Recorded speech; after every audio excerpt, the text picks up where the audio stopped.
குட்டீஸ், அம்மா பேசுகிறேம்மா. சவ் கூட்டு செய்கிறது எப்படின்னு பார்க்கலாமா? வாங்கம்மா வீடியோக்குள்ளே போகலாம். ஒரு கடாயை வச்சுட்டு 2 ஸ்பூன் எண்ணெய் ஊற்றிடுங்கம்மா.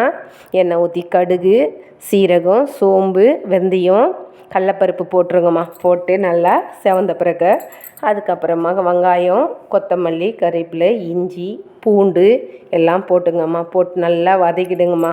வெங்காயம் வதங்கின பிறகுமா இந்த காய் கட் பண்ணியிருக்கிறோம்ல, சவுசோயாக மெலிசாக கட் பண்ணிவிடுங்கடம்மா. அதை கட் பண்ணிட்டு அதையும் போட்டு நல்லா வதக்கிடுங்கம்மா. கொஞ்சமாக உப்பு போட்டுங்கம்மா. உப்பு போட்டு அது கூடவே பெருங்காயமும் போட்டு நல்லா வதக்கிடுங்கம்மா.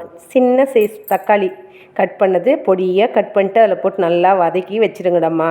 வதங்கட்டு நல்லா வதங்கிட்ட பிறகு அது ஓரமாக வச்சுடுங்க. ஒரு குக்கரில் கொஞ்சமாக பைத்தியம் பருப்பு எடுத்து நல்லா கைவிட்டு ஒரு விசில் வச்சு எடுத்து இறக்கி வச்சுருங்கம்மா. இந்த காய் வதக்கிருக்கிறோம்ல, அதை தூக்கி அந்த கடாயிலேருந்து எடுத்து கொட்டிட்டு 2 விசில் வச்சிங்கம்மா. 2 விசில் வச்சுட்டு நல்லா இறக்கி வச்சுடுங்கம்மா. ஒரு சின்ன புளி கரைச்சல் ஊற்றுங்கம்மா. ஒரு 2 ஸ்பூன் ஊற்றுனீங்கன்னா போதும்மா. அதை போட்டு கொஞ்சமாக தேங்காய் துருவல் போட்டுங்க.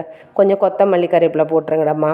போட்டு நல்லா கொஞ்ச நேரம் கொதிக்க விடுங்கம்மா. கொதிக்க விட்டுட்டு சாப்பாட்டில் இந்த கூட்டு வச்சு சாப்பிட்டு பாருங்கம்மா. சப்பாத்திக்கெலாம் கூட சாப்பிட்லாம்மா. சூப்பராக இருக்குண்டம்மா. இது தாண்டம்மா அம்மாவோட டிப்ஸு. இதை செஞ்சு சாப்பிட்டு பாருங்கடம்மா. இது தாண்டா அம்மா டிப்ஸு.